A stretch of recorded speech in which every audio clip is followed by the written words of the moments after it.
Several years ago, Akash's parents found a photo of a vineyard, put it up on the wall, and said, let's do this one day. Fast forward, they did it. They had a dream. They found the property and bought it, named it Akash after their son, and said to him, do what you wish with this property. And he turned it into an amazing winery called Akash Winery. And I and Dustin had the opportunity to sit down and talk to Akash.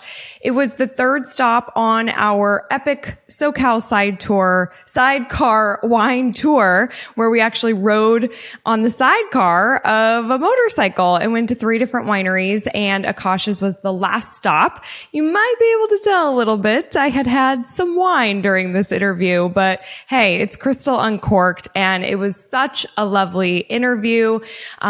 Very inspirational. And if you're watching this video, you'll see that we're actually sitting in the vineyard, which is so cool. So be sure to follow Akash Winery on Instagram, aka shwinery.com. That's their website. Be sure to check them out. Check out their wines. They're excellent. And let's dive into this episode. Hello, I'm Crystal Vilkaitis. I'm a curious, wine-loving entrepreneur who loves to learn and have open and honest conversations. Join me and my amazing guests as we talk about all sorts of relatable business and life stuff. It's my goal that you'll have fun, learn something new, and get inspired. Wine is not required, but is recommended. This is Crystal Uncorked. Akash, thank you for being on Crystal Uncorked. This is amazing. No problem. First of all, cheers. Cheers. Your wine has been my favorite of the 3 wine tastings that we've been on. Thank you. I'm drinking a blend right now. Unfortunately, I'm not drinking wine. I'm drinking That's okay. nicely crafted That's beer. okay. It takes a lot of beer to make wine. That's all right. It's that can be uncorked too. Okay, so Crystal Uncorked is all about conversations over wine and beer. Yeah. We love it here. What made you start this winery? This started from an idea my parents brought home 20 years ago. We started in the motel business in the 70s, far before I was born. My parents started that in a small little town in New Mexico. Fast forward a little bit, they built that over the years, and then we moved out to Orange County, and my dad said, well, we need to buy a motel out here. Then we were going to buy a motel here in Temecula, just on the Jefferson, and deal didn't work out. My dad saw a little glimpse of wine country in the year 2000, big lover of wine, and he was out here dining, hanging out, and said, wow, why don't we get something out here and do something like this in the hospitality business? So then he brought home a painting of a vineyard, put it up on our living room wall, took a photo of his last project of a motel that he built, pasted it onto that painting, and told me and my mom, let's do this one day.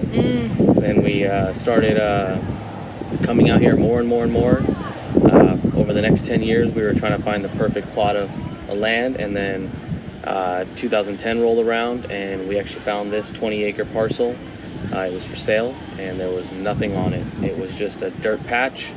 The main road wasn't even paved. There was no utilities or anything, and we had zero knowledge in this business. But we had a dream. Yeah, we had a dream. Yeah. My dad had a dream. My mom had a dream, and we bought the property. And then my dad left it into my hands. He named it after me and said, "It's up to you to figure everything out and learn about this if you wish. If not, we'll just put a home, put some vines up, and sell the grapes." But the more and more I came out here, the more I fell in love with this. And what's not to fall in love with if this is your dream job? I mean, seriously, this is it. And so I've seen where my parents have came from nothing in their pockets, and built such a nice empire. And so every day I'm just trying to work as hard as they have in their life and develop something that everybody wants to come to, a cool little place to have fantastic wine. And now we're brewing our own beer too, so that too. You've done a great job.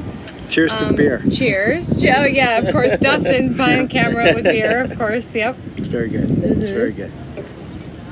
Okay, so when did you open?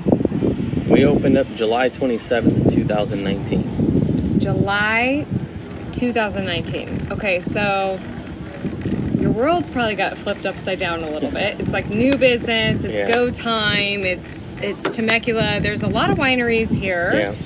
So that you have competition.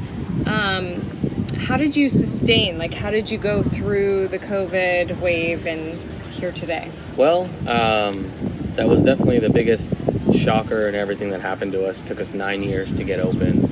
Finally opened 6 months later. Closed. The world is shut down. Right. Everybody was affected, not just us.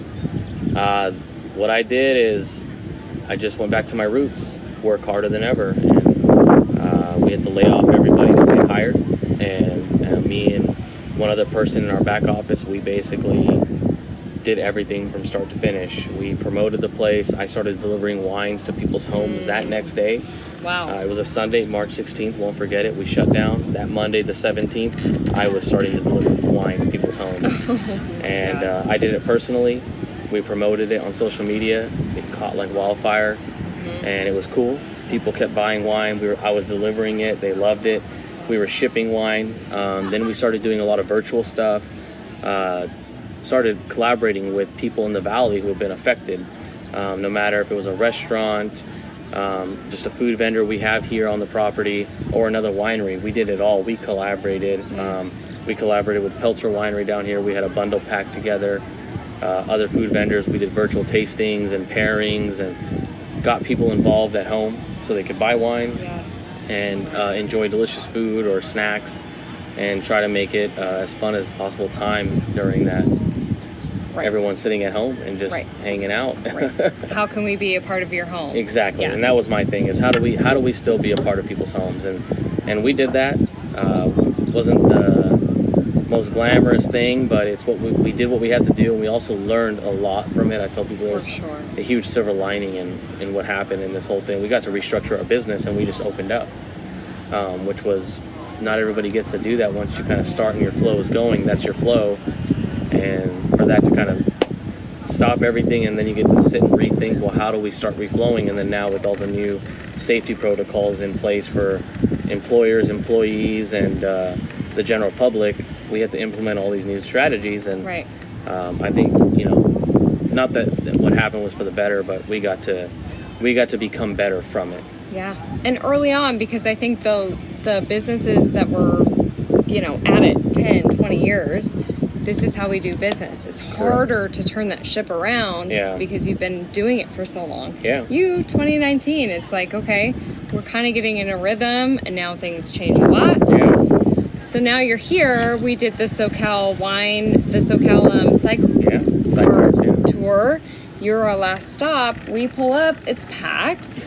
I feel like you're doing something right. Yeah. You have great wine. What do you think is bringing people to you? Well, first thing for me, that's the most important thing, is quality of wine and viticulture, and now brewing. Our product is us, and it has my name on it. So that's one thing from the beginning, was if I'm putting my name on something, my personal name, I want to make sure that we are doing our absolute best to make the best product we can with the resources we have available. Yeah. And I think from the start, when we did that, people saw that, and everything else came after. The nice building and the nice furniture and all that came after. But if you came here 5 years ago when we weren't even open, if you drove up, I was still just pouring our quality wine that we had made over the past few years, and people slowly started to follow that. Hey, they're making quality stuff. Yeah. And we were just a tin shed with no AC, no electricity, and people started joining our wine club. So that's how it all unraveled, and that's the recipe for success, is quality product. And then behind the bar, we have to make sure we're full of hospitality and welcoming service, and willing to take that extra step to make sure everybody's having a great time. Right. And that you're in a great environment. Right. Experience. Experience is everything. Yes. Especially now, I feel like. And you have amazing behind the bar staff that we got to meet. We love them. What would you say is a highlight for you in running this business? That's a great question. Giving people an opportunity to celebrate with our product. That's what they're here to do. You have smiling faces. They have hundreds of choices. They can go cheers their glass and celebrate their moments anywhere else or with someone else's product, but to see that gratification, I know that's how we're doing something right. People here to celebrate with our stuff. Yeah. Yeah. I love that. That's beautiful. So Dustin loves the bottles. I love the bottles too. It's not just Dustin. It's very unique. You don't have a label. What do you do with your bottle? We etch everything onto there. So a lot of design work has to happen, and a lot of planning has to happen between myself, my winemaker, and the various companies we use from our glass to our etching services to make sure we etch them perfectly. I feel like, why stop at just the wine? Let's give people more. Yes. Cool bottles, cool shapes, great labels, fun labels, more than just one. Yeah. And I think that entices people to be attracted to our brand a lot more too. And it's fun to talk about it. It's also a conversation starter when you have those fancy bottles, cool, beautiful artistic design that, again, my name's on it, so I want people to see that. Right. Everything's subtle, but then you have those little flares that say this is Akash, and that's what I want people to see. Yeah. From Experience. the logos, the bottles, to even the name of what we name our wines. It has to be fun, interactive, has to fit the program. So we think a lot about it, and I love to have. That's where I love to just get crazy with. Yeah. Well, we can tell. I mean, you've done a great job. So speaking of name of wines, the Brose, right? Brose, yeah. Brose. Tell us about that, because Dustin was very excited about that. Well, we've been making a rosé for a few years now, and people have been making rosés for years, but it's always had this negative connotation that men shouldn't drink rosés, or men say, oh, I don't drink the pink stuff. Right. So my thing is, well, we make a fantastic dry rosé that anybody should love, no matter the gender. And so I said, you know what, let's name a rosé after that and make it manly, give it a manly approach, give the label a manly look, and the taste profile a little more manly. And that's what we did. And then we were searching for a name, and then Brose just popped into the head, and it was the winner. We had some other ones, but they were a little bit more vulgar, I would say. I bet. I can Brose see it. was the... Brose is like perfect. Yeah. It's perfect. Yeah. Oh my God, I love it.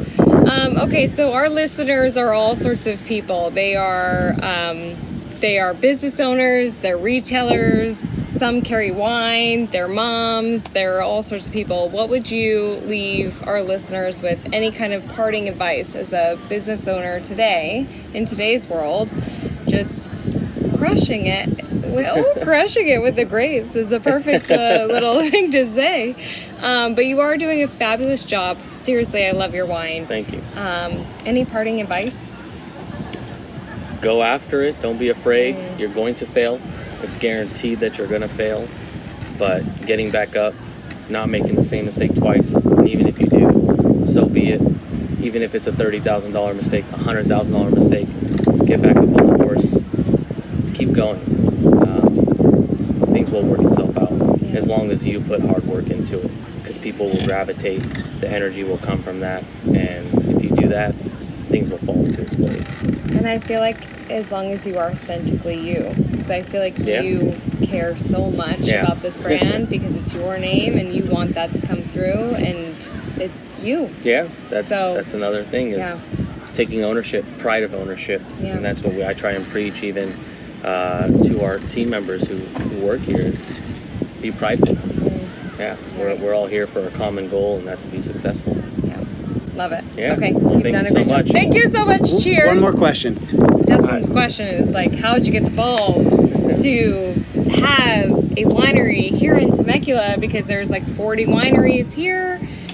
People can be like, oh, there's so many things going on there, I will move on. What made you say yes to here?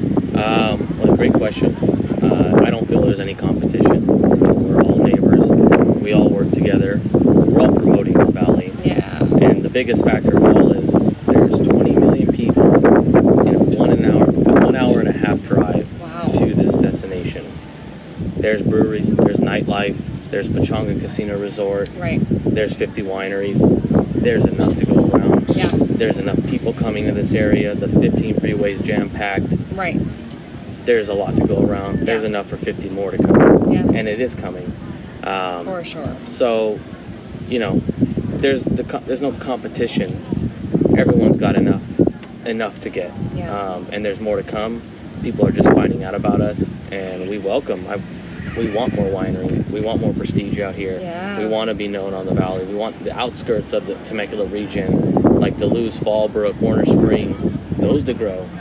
Then we become a larger scale on the map, and we already have the reach. Yeah. So much larger than any other wine region in the world. Yeah. There's more people that can come here in that short of a time for a weekend getaway or a one-day trip. Right. You're in a good spot. Yeah. I once heard if somebody wanted to open an Italian restaurant, it was like, oh, there's too many Italian restaurants, and they never opened it. But you have. Imagine your favorite Italian restaurant, and they never opened. Imagine your favorite winery, and they never opened. Like, I'm glad that you are doing this. This is definitely one of our favorites. Yeah. We just met you today. Yeah. But seriously, great wines. Thank you so much for sitting down with us. Cheers. Cheers. Thank you for having me. Appreciate it. How do people want to follow you?